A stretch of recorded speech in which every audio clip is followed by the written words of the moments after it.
Good morning guys, welcome back. Another episode on Silk's Detailing channel. Now today, with the weather pissing our rain as it is, we're not doing a product review or car detailing review. So this is going to be a car modification kind of review. So if you're not interested in what I'm about to do, if you was expecting a car product review, then click off now because I don't really want to waste your time. But thanks for tuning in anyway, or carry on just in case you are interested. In today's video, what we are actually doing is I'm preparing to change the stereo in Nissan. Now I have got the Bose, which is the amplifying system, and there's a couple of little modifications you need to do before you get to changing the stereo, just to get the true sound out of the actual door speakers which are in there. So this is actually called the Buster mod. I'm going to attempt to do it. The instructions which are on the forums is quite complicated to understand, and my learning style is not reading, so I learn by doing. So you or someone else might struggle to read the instructions and complete it. So what I'm going to attempt to do is show you firsthand and do it myself, and then the follow-on video from this will be the install, and hopefully it all works. So before we get into it, grab yourself a drink and I'll go through the ingredients you're going to need. Now one thing I will say before we start this, here's my phone. I've actually brought myself a GoPro camera to hopefully enable better quality for you guys, because I have got a few more subscribers now and I want to improve the channel and try to improve the video output. I'm hoping this will help some sort of added dynamic to the editing side of things, but more importantly better audio and some better quality shots. So let's get on with the video. So to do this mod, you're going to need some cable strippers, some wire cutters, 8 pieces of heat shrink, soldering iron, and then most importantly the leads. This is your 350Z Nissan, your 350Z steering control interface harness, and this is the model number 29-674 from In-Car Tech, and this will set you back around £36. I'll pay for this one. And then you're going to need another set of cables, which is your audio leads, which is your PC2 764, and I got this from eBay for about £6. And this is the part which we're going to need to use first. And this is where the danger part comes, because if you bugger this up, you're going to have to buy the leads again, which is what I'm nervous about, but we only learn by doing. So let's have First things first, we have to use the snips. And this is where I start getting nervous, because I don't really know what I'm doing. I'm learning as I'm going.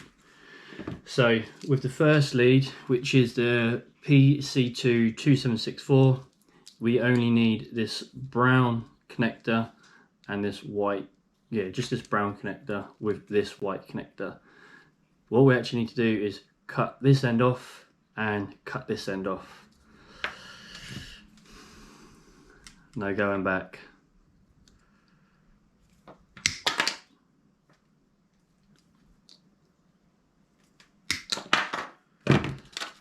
This can be discarded, and this is what we're then left with.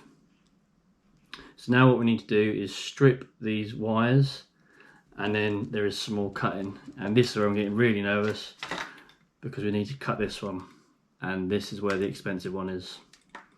So let's go. So we now need to cut these off, but before I do, just on this first cable or this first harness which I've cut, on each of these cables it will describe to you which speaker it's for, whether it's a rear positive, negative, or the rear positive, or the rear negative, should I say.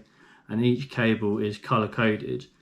Now if this goes to plan, once I've stripped these cables in here, which have got these RCA connectors on the end, each one of these should then pair up with one of these on this wiring harness. What I've also done in preparation is I've slid on the heat shrink, because we need to pull this back up to then cover up the joins we're going to make. So next stage, let's just go for it.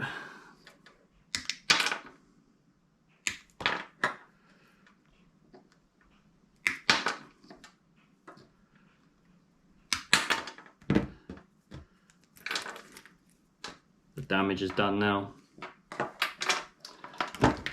And then let's strip these back a little bit, and hopefully, I bloody hope so,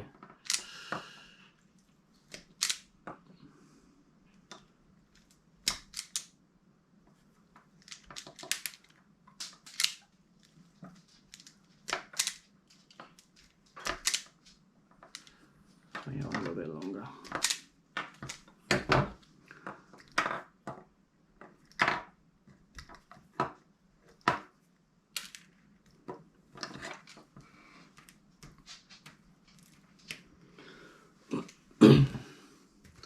Okay, so inside here you have one bare cable, and then you have one coloured cable, and each of these will then pair up to one of these. Okay, so I'm now going to start showing you how we're going to construct these cables and show you what I mean by the colours. So this was the first harness we cut, and you can see the solid purple one, so one without a black stripe, is the positive. In the other cable which we've just cut, it has a solid purple in the centre, so that's the positive. So what we're now going to do is strip this, connect these two together, and then put the shrink over after we solder it, and then the other cable which was inside the same cable as the purple positive, the bare wires is going to be a negative. So the purple one with the black stripe here, which is a negative, is going to go onto here. And then we're going to do the same with all these other cables. So again, we have a green which is positive, and a green with a black stripe which is negative. Solid green in the other cable which was positive to the bare wires which was negative. And then we carry on going through. White cable here into a white cable here, positive, negative. And then on the other side of the loom we have grey positive with a black stripe indicating then a negative one. So the next part is constructing all of these together, and this is where you need your 8 pieces of heat shrink. So the first one we're going to pull up over and shrink this bit together, and then the second section we're then going to, obviously after we solder this together, is cover up the whole lot together and complete the join. And that way the positive and negative are both insulated as an individual cable, then insulated from each other. Now my soldering skills are probably a load of crap, and I'm not going to bore you with that, so I'm going to do this now. I'll solder the first one and show you what I've done. I'll then solder the second one and then put it all together, and I can kind of show you what it should start looking like. So do you know what, bugger it, if I can't solder very well, so be it. It's all part of learning. But I'm going to show you what I'm doing, because there isn't a video showing you how to do this, and if you're anything like me and you don't really know what you're doing, I just think the help could go a long way. And the reason we do this is because when you fit an aftermarket stereo to the amplified system in a 350Z, the system doesn't really like it, and you might have poor sound output once you actually change your stereo over. Now what I've actually done in mine is, because I'm going to run an aftermarket subwoofer, I've disconnected the original sub, so the amplified system just purely powers the door speakers what are in there. Other tricks which people can do, or which they suggest you do, is before you take out your standard stereo, you turn your volume up to full and then turn your ignition off, and it seems to lock the sound in place. Now this is only recommended you do this, it's not necessarily essential, but some people I've put on the forum and heard that when they put the stereo in, it asked if it was an amplified system, and they've not had no sound, or they've said they've had no sound quality issues, but if they've not done this, then they've got nothing to compare it to. So we'll see, hopefully this works. So I've got the positive off one cable, and I'm going to join it to the other one. So what I'm going to do is just wrap this around just to join these together, and then we'll solder them together afterwards. I'm probably going to try and join them all together first, so that that's all done.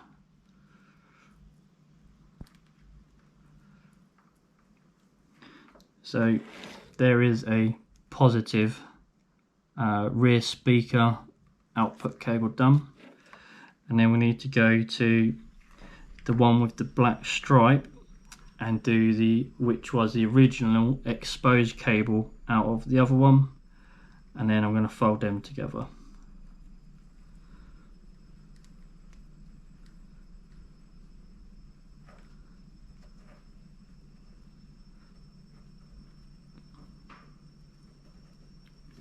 And then I'm just going to carry on and repeat the process across the other. Okay, so I've actually had a change of plan. I'm going to change what I'm going to do for going forward actually.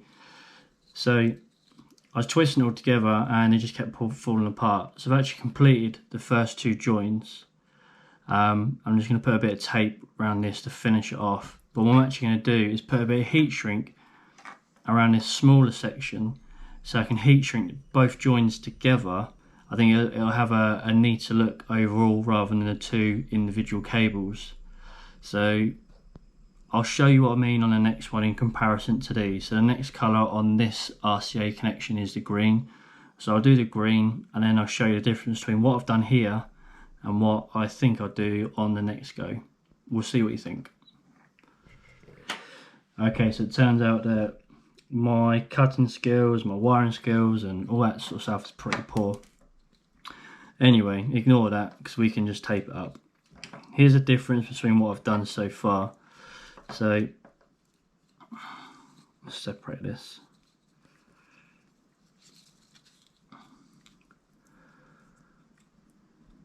Two purple ones done as an individual.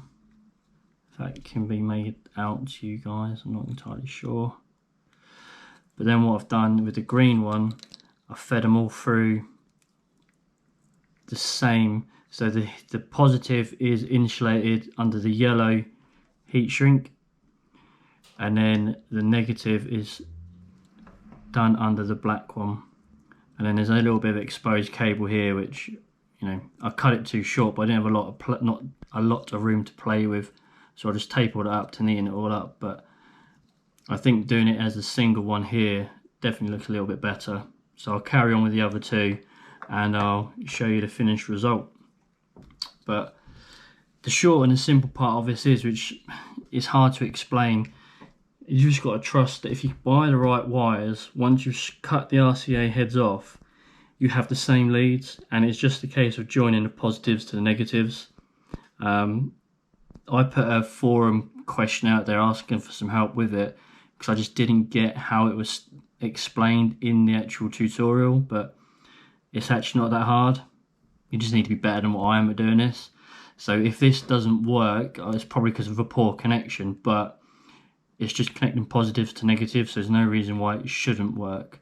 But we'll find out once I get around to connecting everything up into the actual car itself. I'll get this done and I'll show you the finished result. Okay, so what have we learnt today? Well, that's my first attempt at soldering and I'm pretty shit at it. I can read instructions quite clearly and I have understood it, but it has took me quite a while.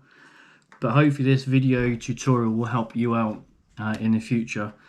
I was daunted by doing this task, but it's actually not that hard. The only thing which is going to let this down is my dodgy connections. But this is the Buster mod now complete. So to start with, we had two separate wiring looms. They're now joined together with positive and negative speaker cables. I believe this now connects straight to the Bose amp which is in the car, which enables the amp to pick up the power from the new stereo. I think that's why when you change it you don't get the true sound from the actual the speakers. The only power output you get is from the head unit, not from the amp. So by doing this, the head unit powers the amp, so you get the amplified power to the speakers, so you get the full volume or the true capacity from the speakers.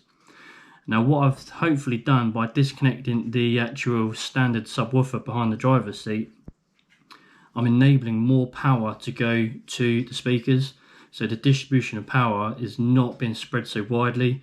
All of it's going to the speakers, so we can maximise the volume from the speakers.